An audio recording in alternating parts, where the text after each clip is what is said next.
Class 11 physics का forces and laws of motion का lecture number 2। Lecture 1 नहीं देखे हो तो यार पहले लेक्चर 1 देख लो, बीच का सीधा लेक्चर 2 देखने से तो बात बनेगा नहीं, है ना। सीधा लेक्चर नंबर 1 का फिनिशिंग हो रहा था। 9th क्लास तक हमें एक बात मालूम था, रिफरेंस पॉइंट या फिर स्टेशनरी पॉइंट। पहले लेक्चर में बताया कि वो सब हो गई पुरानी बातें। अब स्टेशनरी पॉइंट, रिफरेंस पॉइंट उसको नहीं कहते हैं। अब हमें पूरा फ्रेम ऑफ रिफरेंस बताना पड़ता है। फ्रेम ऑफ रिफरेंस अभी 11th-12th में दो तरह का आपको पढ़ना है, एक है इनर्शियल फ्रेम ऑफ रिफरेंस और एक है नॉन इनर्शियल फ्रेम ऑफ। तो 11th-12th क्लास में बात करें तो दो ही तरह का फ्रेम ऑफ रिफरेंस हमें मालूम है, एक होगा इनर्शियल फ्रेम ऑफ रिफरेंस और या फिर non inertial frame of reference. इसको हम लोग एक्सेलरेटेड फ्रेम ऑफ रिफरेंस भी कहते हैं। ठीक है, डेफिनेशन तो आप लोगों को परसों समझा दिया गया था, उसको लिख लो। Frame of reference in which Newton का फर्स्ट लॉ, सेकंड लॉ तो बेसिकली न्यूमेरिकल मेथड है तो उसका काम नहीं है। Frame of reference in which Newton साहब का पहला लॉ अगर वैलिड है तो वैसे फ्रेम ऑफ रिफरेंस को हम लोग इनर्शियल फ्रेम ऑफ रिफरेंस कहते हैं। और पहचानने का तरीका ये होगा कि वो फ्रेम ऑफ रिफरेंस या तो रेस्ट में होना चाहिए और या फिर वो मूव करना चाहिए कैसा, कांस्टेंट वेलोसिटी के साथ। अर्थ को ही हम लोग कंसीडर करते हैं अभी तक आपने जितना न्यूमेरिकल कॉन्सेप्ट मेथड बनाया उसमें आपने अर्थ को ही कंसीडर किया है फ्रेम ऑफ रेफरेंस, जबकि एक्चुअली में अर्थ तो मूव कर रहा है। ठीक है, बट बहुत ज्यादा का अंतर है। तुम्हारा जो मूवमेंट है और अर्थ का मूवमेंट है उसमें बहुत ज्यादा का डिफरेंस है। इस वजह से हम लोग अर्थ को ही एकदम ground frame of reference consider करते हैं। ठीक है, तो कहां पर हमें नॉन इनर्शियल का कॉन्सेप्ट लगाना पड़ेगा ये परसों के वीडियो में थोड़ा सा बताया था। उसका न्यूमेरिकल बिल्कुल लास्ट सेक्शन में करेंगे, एकदम अंत जब चैप्टर का करूंगा तब बताऊंगा कि नॉन इनर्शियल का न्यूमेरिकल कैसे अप्रोच करना है। अभी फिलहाल सिर्फ डेफिनेशन लिख करके रखेंगे। वैसे non inertial frame of reference वैसा फ्रेम ऑफ रेफरेंस है जिसमें न्यूटन साहब का पहला लॉ ऑफ मोशन वैलिड नहीं है। ठीक है, या फिर non inertial frame of reference हमेशा क्या करते रहता है, एक्सेलरेटिंग करते रहता है। ठीक है, तो जैसे ये एनसीईआरटी का क्वेश्चन है, ये आते रहता है परीक्षा में भी, स्कूल एग्जामिनेशन में भी। एक ट्रेन है वो 100 किलोमीटर पर आवर के स्पीड से चल रहा है तो ये एक्सेलरेटेड मोशन नहीं है, तो ऐसा frame of reference inertial frame of reference होगा। मेरी गो राउंड ये कांस्टेंट स्पीड पर होता है, बट जिन्होंने पिछला चैप्टर पढ़ा है उन्हें मालूम होगा सर्कुलर मोशन में स्पीड तो तुम कांस्टेंट रख सकते हो, टेंजेंशियल एक्सेलरेशन को जीरो कर सकते हो, बट सेंट्रीपिटल एक्सेलरेशन जीरो नहीं हो पाएगा, जिसके वजह से तुम कुछ भी कर लो, सर्कुलर मोशन कैसा भी हो वो किसी भी कीमत पर एक्सेलरेटेड फ्रेम ऑफ रेफरेंस या फिर non inertial frame of reference होगा। अब कार टेकिंग अ राउंड है, कार है वो राउंड ले रहा है, ठीक है, तो ये तो दोनों तरह का एक्सेलरेशन शो करेगा, सर्कुलर मोशन में टेंजेंशियल भी और सेंट्रीपिटल भी। तो ये तो किसी भी कीमत पे एक्सेलरेटेड फ्रेम ऑफ रेफरेंस है या फिर non inertial frame of reference. चौथा में sudden brake in a car, straight line motion में ब्रेक लगाने का मतलब रिटार्डेशन हुआ। एक बार आपका फ्रेम ऑफ रेफरेंस एक्सेलरेट या फिर रिटार्ड कर रहा है तो वो भी हमारा एक्सेलरेटेड फ्रेम ऑफ रेफरेंस या फिर non inertial frame of reference ही माना जाएगा। और लास्ट में होवरिंग बलून, होवरिंग बलून मतलब बलून एक ही जगह पर है और वहीं पर रुका हुआ है, रुका हुआ बलून हाइट पर है बट वो एक ही जगह पर रुका हुआ है। तो ये जो है क्योंकि वो रेस्ट कंसीडर करोगे तो it will be considered as an inertial frame of reference. इसका न्यूमेरिकल एकदम लास्ट सेक्शन में बताऊंगा कैसे करना।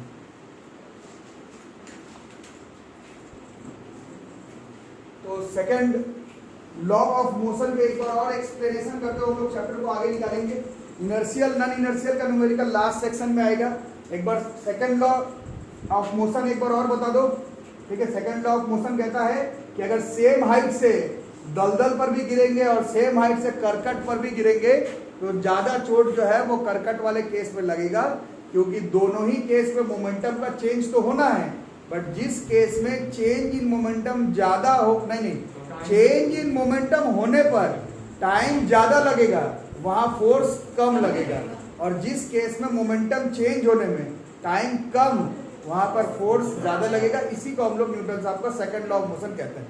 तो लैंग्वेज में the rate of change of, अच्छा 9th क्लास में सिर्फ मोमेंटम लिख करके बहुत सारे बच्चे काम चला लिए, लेकिन अभी हम लोग देख रहे हैं कि व्हाट स्पेसिफिकली लीनियर मोमेंटम का यूज हो रहा है, क्योंकि हमने अभी सर्कुलर मोशन में पढ़ा है कि सर्कुलर में रूल रेगुलेशन में थोड़ा चेंजेस होगा।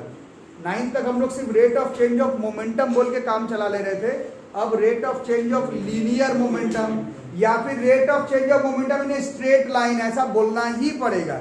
9th में नहीं बोल करके भी काम चल जाता था, बट अब नहीं चलेगा, क्योंकि सर्कुलर में तो मोमेंटम भी अलग अलग तरह का होता है।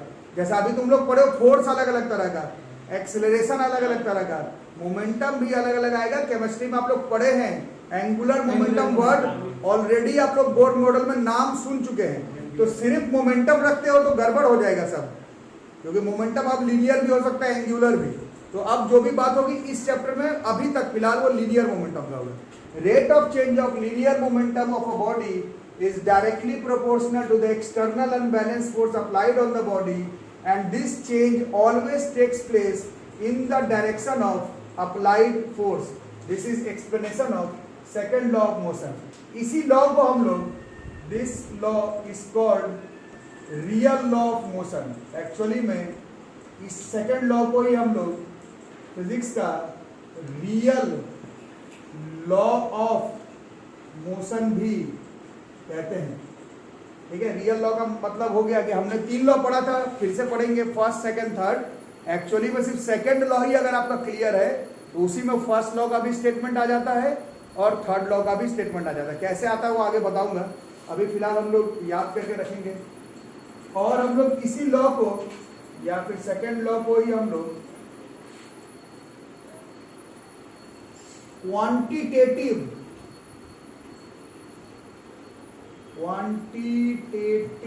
लॉ ऑफ मोशन भी कहते हैं। क्वांटिटेटिव आप लोग इंग्लिश मीडियम के हैं, क्वांटिटेटिव का मतलब क्या हुआ, क्वांटिटी बताना। अभी तक आपने 1.5 क्लास में फोर्स के बारे में बातें तो बहुत कर ली, बट अभी तक फोर्स का फॉर्मूला नहीं बताया है ना। फोर्स पढ़ रहे हो, फिजिकल क्वांटिटी है, इसका फॉर्मूला तो बताना था ना। बहुत कुछ लिख लिए, inertial, non inertial, first law, Galileo law, momentum. Force का फॉर्मूला तो अभी तक बोले ही नहीं हो। तो जो फोर्स का फॉर्मूला आता है वो सेकंड लॉ ऑफ मोशन से ही आता है। ठीक है, तो नहीं तो पढ़े थे कैसा, अभी फिर से करेंगे। ये लिख लिए क्या, सेकंड लॉ ही रियल लॉ ऑफ मोशन है, सेकंड लॉ ही क्वांटिटेटिव लॉ ऑफ मोशन है। क्वांटिटेटिव लॉ का मतलब फोर्स का जो फॉर्मूला मेरे ख्याल से सबको याद है क्लास में, मास इनटू एक्सेलरेशन होता है, वो सेकंड लॉ से ही डिराइव होता है, सेकंड लॉ से ही आता था। 9th में भी इसी लॉ से आया है, 11th में भी इसी लॉ से आएगा। और जिन लोगों का स्कूल एग्जामिनेशन है, 9th में भी इसका प्रूफिंग करने के लिए आता था, 11th में भी इसका प्रूफिंग करने के लिए आएगा, तो उसको थोड़ा ख्याल रखें। ठीक है, तो अब अगर फॉर्मूला का ही बात अगर करना है तो 9th क्लास लेवल पर अगर हम लोग बात करें तो अकॉर्डिंग टू न्यूटन का सेकंड लॉ ऑफ मोशन, लिखते भी रहोगे, न्यूटन का सेकंड लॉ ऑफ मोशन के हिसाब से बताओ, सेकंड लॉ ऑफ मोशन के हिसाब से ये फोर्स है, एक्सटर्नल अनबैलेंस फोर्स, ये किसके प्रोपोर्शनल है, change in momentum, final momentum minus initial momentum by time taken. Change in momentum से नहीं, चेंज इन मोमेंटम में कितना टाइम लगा ये भी बताओ, वहां से पता चलेगा। ठीक है, और क्या हो जाएगा कुछ अपने से बताओ। फाइनल मोमेंटम का फॉर्मूला कल परसों ही आप लोग पढ़े थे, mass into final velocity minus mass into initial velocity by time taken, या फिर force external is directly proportional to m into v minus u by t. और हमने पढ़ा है v minus u by t जो है वो यूनिफॉर्म एक्सेलरेशन होता है। Force is directly proportional to mass into acceleration, proportional हटाएंगे तो इज इक्वल टू k हमें आ जाएगा। और 9th से मालूम है कि हमें एक्सपेरिमेंट से k की वैल्यू 1 आती है। This force external is mass into acceleration. ठीक है, बट इसमें ये जो एक्सेलरेशन निकाले ये तो 9th क्लास का निकला, ये एवरेज एक्सेलरेशन है।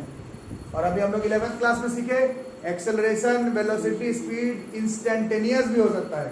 तो उस हिसाब से बात करें तो force external unbalance, this is directly proportional to, ये जो है जो change in momentum by time taken बताए हो, ये एवरेज है, otherwise this will be instantaneous rate of change of linear momentum with respect to time. यहाँ ये जो निकला ये भी तरीका सही है, ऐसा नहीं कि 9th में जो आपको पढ़ा दिया गया गलत पढ़ा दिया गया, बट इससे एवरेज के फॉर्म में आंसर आएगा। इंस्टेंटेनियस ऐसे F external is directly proportional to d by d t of momentum का कल फॉर्मूला पढ़े थे, मोमेंटम का एक ही फॉर्मूला था, मास इनटू वेलोसिटी। अब बिल्कुल अब डिफरेंशिएशन का रूल लगेगा, mass constant this is d by d t of velocity, this is instantaneous rate of change of velocity with respect to time. आएगा एक्सेलरेशन ही, बट ये एक्सेलरेशन इंस्टेंटेनियस एक्सेलरेशन होगा। Answer तो सेम आएगा, directly proportional to mass into acceleration. और अभी भी घुमा फिरा करके k का वैल्यू 1 वो सब कर लेना, ये लिख ही देता हूँ या छोड़ो करना, ए एम ए की वैल्यू 1। अभी भी ये जो फोर्स एक्सटर्नल आएगा that will be mass into acceleration. But अंतर कहाँ पर है, जहां पर फंक्शन के फॉर्म में हो, जहां इंस्टेंटेनियस वेलोसिटी एक्सेलरेशन का बात हो, वहां पर ऐसे बनाएंगे, जहां पर सीधा change in momentum by time taken से वहां से ऐसे बनाएंगे। आंसर ऐसा नहीं कि 9 तक को गलत पढ़ा गया, सही है, फॉर्मूला तो वही आ रहा है, बट हम लोग कंडीशन के हिसाब से अप्रोच करेंगे। इस न्यूटन साहब के इसी लॉ को ही हम लोग क्वांटिटेटिव लॉ, क्वांटिटी का होता फोर्स का फॉर्मूला कहां से है, तो फोर्स का फॉर्मूला इसी F इक्वल टू m/a से आता है। और ये कहां से आता है, तो ये सेकंड लॉ से आता है। ठीक है, अब इसी में थोड़ा यूनिट वगैरह का लिख ले, पहले भी लिखा है हमने, ऊपर से मिटा दूंगा। अच्छा, स्कूल एग्जामिनेशन में आपको ये प्रूफिंग आएगा, तो अब जब 9th में आता था तो ऐसे कर देते थे, 11th में आएगा तो अब ऐसे वाला करना पड़ेगा, वेक्टर के फॉर्म में, डिफरेंशिएशन के फॉर्म में। प्रूफिंग इसका आएगा करने के लिए, तो उस तरीके से करना। और k की वैल्यू 1 बाई एक्सपेरिमेंट्स लिख देना। अब इसका यूनिट वगैरह के बारे में बात हम लोग करते हैं। इसका यूनिट क्या हो गया फोर्स का, its unit is kg metre per second square, standard international unit. दुनिया के महानतम फिजिस्ट मैथमेटिशियन के नाम पर दिया हुआ है, दिस इज न्यूटन। इसका सीजीएस यूनिट मैंने पढ़ाया भी था आप लोगों को डायमेंशनल एनालिसिस में, इसका सीजीएस यूनिट है डाइन। फिर इसका कन्वर्जन डायमेंशनल एनालिसिस चैप्टर में समझाया गया था, 1 न्यूटन में होता है 10 की पावर 5 डाइन। अब डायमेंशन में इसका प्रूफिंग अलग तरीके से करते हैं, बट अब हम लोग बड़े हो गए, अब उतना वैसे नहीं करना है। अब डायरेक्ट किलोग्राम को ग्राम में चेंज करने के लिए 10 का पावर 3 और मीटर को सेंटीमीटर में चेंज करने के लिए 10 की पावर 2, तो 3 2 ये जो 5 है वो डाइन आ गया। ठीक है, बाकी स्कूल एग्जाम में उसको डायमेंशनल एनालिसिस के तरीके से सेटअप करके करना पड़ेगा। ठीक है, और क्या लिख सकते हैं, 1 newton 10,5 dyne, standard international unit है। और डायमेंशन, फोर्स का डायमेंशन वैसे तो हम लोग याद कर ही लिए हैं, mL/t पर पावर -2। जैसा भी फोर्स हो इस तरह से हम लोग को अप्रोच करना है। ठीक है, तो इंपल्स के बारे में लिखो बच्चों, ये वर्ड है इंपल्स, इसको इम्पैक्ट भी इंग्लिश में बोला जाता है। ठीक है, इसके बारे में लिखो, the measure of the action of a large force in a small interval of time is called impulse। ठीक है, अब थोड़ा सा लगेगा कि आई से डिनोट कर देते हैं, बट नहीं करते हैं जनरली, क्योंकि 10th में तो आई को करंट से डिनोट कर ही चुके हो। बाकी 11th में भी जो लोग डायमेंशनल एनालिसिस का क्लास किए हैं, आई से मोमेंट ऑफ इनर्शिया को भी डिनोट करते हैं, तो इसको आई से नहीं करते हैं denote, it is denoted by जे।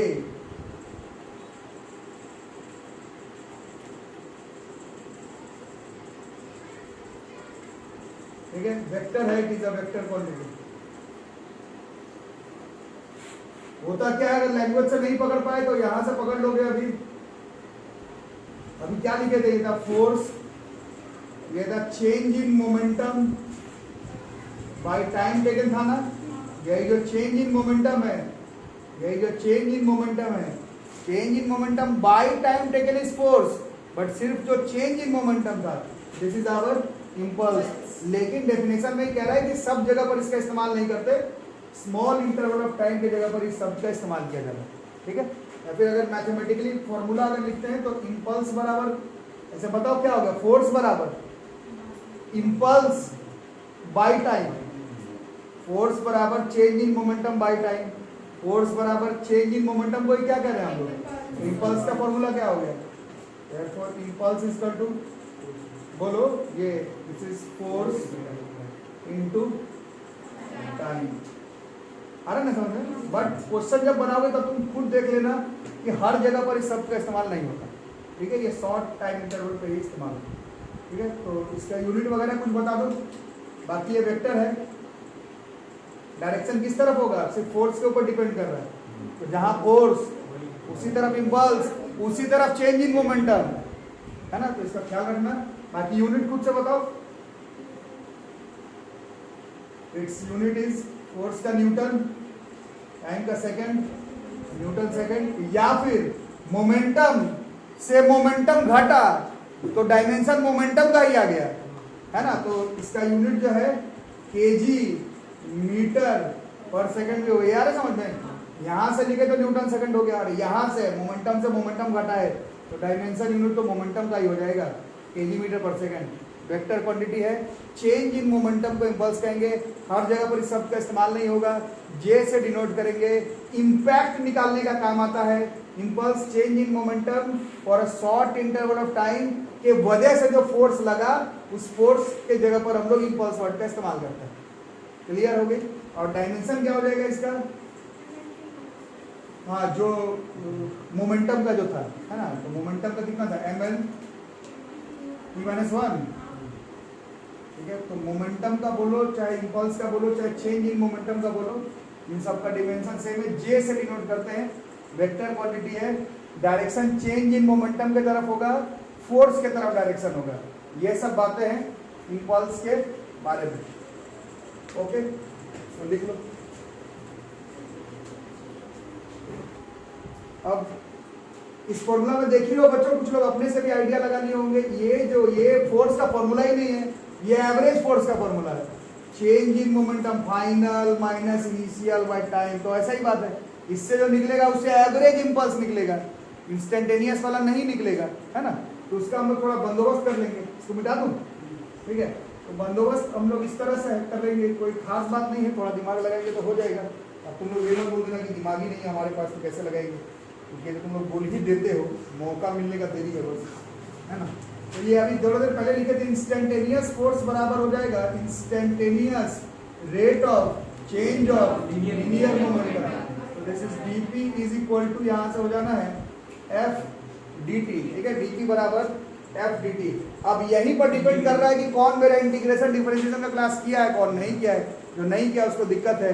कई बार वीडियो में बताया dp से p निकालने का, दुनिया में मिल्की वे में महाभारत रामायण सब बोला वीडियो में, एक ही तरीका है, डीपी से आप पी निकालने का आपके पास एक ही तरीका है, इसका इंटीग्रेशन करना पड़ेगा। तो जब इसको इंटीग्रेशन करेंगे, इसका इंटीग्रेशन में अगर f कांस्टेंट है, अगर तो ऐसे बाहर आया, नहीं तो नहीं, है ना। तो मोमेंटम शुरुआत में जो से जो लिख सकते हो, तुम्हारा मर्जी है ना। शुरुआत में इनिशियल मोमेंटम को पी आई, फाइनल मोमेंटम को फाइनल मोमेंटम, टाइम जनरली पहले 0 बाद में dp का integration is p, this is pf pi, this f dt का integration is t is 0, this is pf minus pi बराबर f, ठीक है। इसको t1 से t2 भी कर सकते हो, जरूरी नहीं कि 0 से t हो, कहीं से कहीं हो सकता है, ठीक है। इसको t माइनस 0 या फिर ऐसे डेल्टा t लिख देना, डेल्टा t का मतलब चेंज इन टाइम। अब 0 से है या t1 से है वो तुम अपना एनालाइज कर लो, तो यही जो pf माइनस pi है, इसी को हम लोग कहते हैं impulse, this is force into time. Vector form में लिखोगे तो j पर वेक्टर बराबर f इनटू dt होगा, तो इसको ऐसे ही लिखेंगे, इंपल्स बराबर force into change in time, इस तरह से लिखो।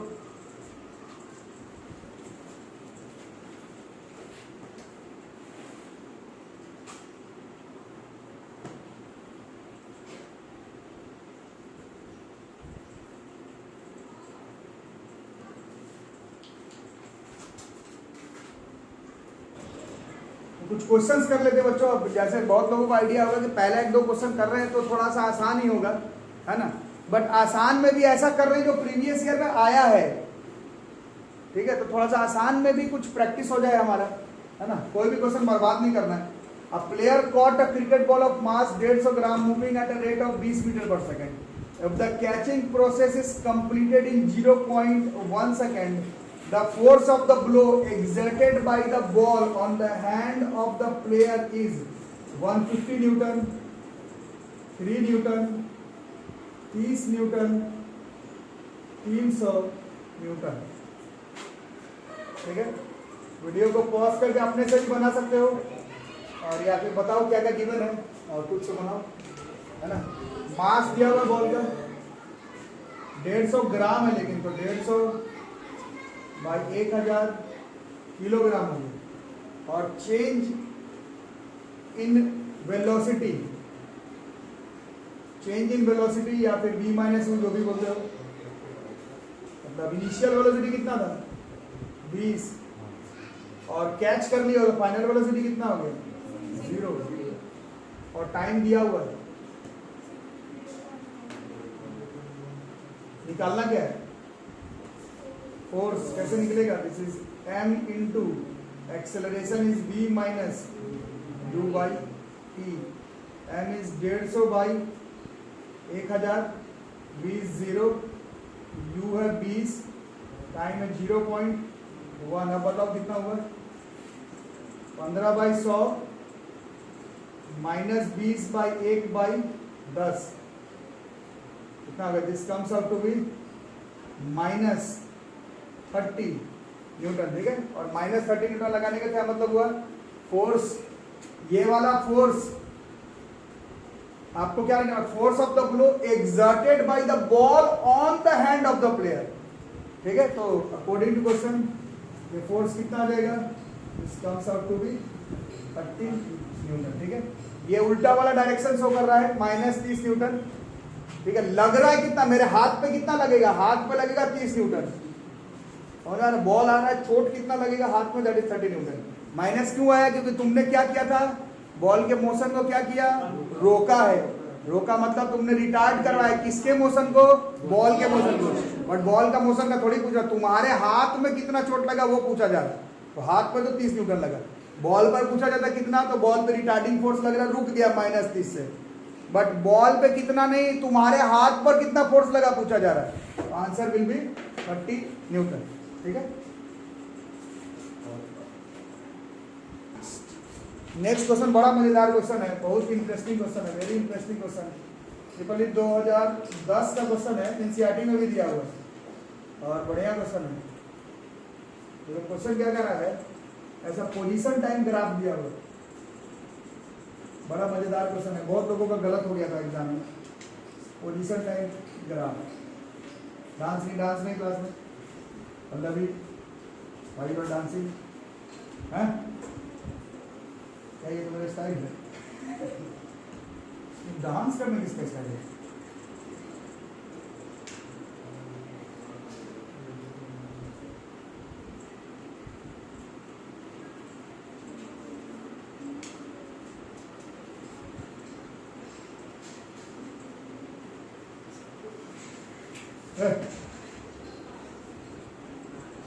वीडियो में मार खाओ, मेरे को अच्छा लगेगा, पूरा व्यूज मिलेगा, पढ़ा के नहीं मिल रहा है। अभी मैं मारना शुरू करूँगा तुम लोग को, पूरा एकदम जबरदस्त व्यूज आएगा, लाखों में जाएगा व्यू। मार ले सर एकदम तड़ातड़ एकदम 10 लोग, बताओ फिर अगला दिन मेरे को जेल हो जाएगा, वो अलग बात है। लेकिन व्यूज कंप्लीट हो जाएगा, मेरा टारगेट उर्गेट कंप्लीट हो जाएगा। आज तुम लोग कर देखो चुपचाप, और आगे फायदा नहीं हो रहा है, ये तो गलत चीज में पूरा फायदा है, और पीटेंगे तुम लोग को, हाँ वायरल वीडियो हो जाएगा। The figure shows the position time graph of one dimensional, पिछले चैप्टर में पढ़े थे, one dimensional motion of a body of mass 0.4 kg. The magnitude of each impulse is, the magnitude of each impulse is, impulse का magnitude बताना 0.4 Newton second, 0.8 Newton second, 1.6 Newton second, 0.2 Newton second. बताओ, ठीक है। तो ऐसा question में देख लो बच्चों, ये फिगर है, ये पोजीशन टाइम ग्राफ शो कर रहा है। वन डायमेंशनल मोशन, मास एक 0.4 kg का, हर जगह पर इंपल्स लग रहा है। कहाँ पर लग रहा है तुमको स्पीड चेंज होते हुए? यहाँ पर इंपल्स सब जगह पर नहीं लगेगा। क्या change in momentum, change in speed कहाँ पर होगा? जहाँ पर थोड़ा स्पीड चेंज करे तो देख लो यहाँ यहाँ यहाँ इन्हीं सारे पोजीशंस पे लग रहा है। कितना लगेगा आपको बताना है। एट ईच इंपल्स बोल रहा है, तो कहीं एक जगह पर भी निकालेंगे तो आंसर सेम आएगा, क्योंकि ग्राफ एक जैसा है। तो मान लो इस पॉइंट पर निकालते हैं, ठीक है। तो एट पॉइंट ए पर, अब तुम लोग बताना ए पॉइंट पर यहाँ पहुंचने से पहले इनिशियल वेलोसिटी कितना था। ये पोजीशन टाइम ग्राफ है, 9th क्लास से पढ़ रहे हैं, 11th में भी पढ़े हैं। स्ट्रेट लाइन है, डिस्टेंस टाइम ग्राफ का स्लोप निकालने से स्पीड का वैल्यू निकलता है। अगर स्ट्रेट लाइन नहीं होता तो डिफरेंशिएशन से आता, बट ये तो स्ट्रेट लाइन मोशन है ना। सबको आ रहा है ना। पोजीशन टाइम ग्राफ का स्लोप निकालेंगे, स्ट्रेट लाइन है, डिस्टेंस टाइम ग्राफ का स्लोप से स्पीड आ जाएगा। तो शुरुआत का initial velocity, position time graph का स्लोप, स्ट्रेट लाइन का स्लोप निकालो तो बच्चों का खेल है। स्लोप बराबर y/x, तो y कितना है इसका 2, x कितना है 2, तो इसका इनिशियल वेलोसिटी होता है 1 मीटर पर सेकंड। फाइनल कितना होता है? यहाँ से यहाँ जब जा रहा है तब देखो कितना है। y पर अभी भी 2 है, x पर अभी भी 2 है, 4 कैसे? यहाँ से यहाँ तक ये अभी भी कितना है 1 मीटर पर सेकंड। बट वेलोसिटी है, it is a vector quantity. अगर यहाँ पर बढ़ रहा है ना, तो अगर इसका डायरेक्शन अगर पॉजिटिव में ले रहे हो तो ये वाला जो है वो या वाई से बढ़ता है। क्वेश्चन में लिखा हुआ नहीं, तुम इसको प्लस ले लो, इसको माइनस, उससे मतलब नहीं, बट लेना ही पड़ेगा। नहीं लोगे तो आंसर 0 आ जाएगा क्वेश्चन में, ठीक है। अब बताओ इंपल्स बराबर आपका क्या फॉर्मूला था? एक था change in momentum, change in momentum मतलब final momentum minus initial momentum. Final momentum is m into v minus m into u, m common. अब तुम देख लो किसको v मानना था तो किसको u। मैं तो इसको माना हूं, तो मेरा ये -1 आया और ये माइनस और ये 1। ये तुम गलती से 1 और 1 ले लिए बिना साइन चेंज के, तो 0 आंसर आ जाता, जो कि पूरा कहानी आपको गड़बड़ कर देता है ना। ये गलत हो जाता है। ये तो कह रहा है कि इसमें स्पीड बढ़ रहा है, इसमें एक्चुअली में स्पीड घट रहा है। समझ में आ रहा है ना, ठीक है। तो m दिया होता शायद, और मैग्नीट्यूड वर्ड बोला हुआ था। माइनस प्लस का मतलब नहीं होना चाहिए आपको। अभी मैथ्स के क्लास में मॉड्यूलस पढ़ रहे थे, मैग्नीट्यूड माइनस प्लस का काम ही नहीं है, वैल्यू बताना है। 2 into 0.4 0.8 न्यूटन सेकंड। ये इस क्वेश्चन का आंसर हो जाएगा। ये इस पॉइंट पर भी इतना ही आएगा, इस पॉइंट पर भी इतना ही आएगा, इस पॉइंट पर भी इतना ही आएगा, इस तरह से, ठीक है। तो हम लोग, आप लोग का काम रहा कि आप लोग अभी भी 9th क्लास का forces and laws of motion को जितना हो सके पढ़ लें। First law, second law, third law, और 9th में फ्रिक्शन थोड़ा सा दिया होता है, ये सब पढ़ते हैं। 11th का तो पढ़ ही रहे हैं। ये सब क्वेश्चन काफी आसान लेवल का है, लेकिन आया हुआ क्वेश्चन है। इसको हम लोग करेंगे, फिर अगले क्लास में और भी टॉपिक इसमें करवाऊंगा, ठीक है। मिलेंगे अगले क्लास में, तब तक के लिए थैंक यू।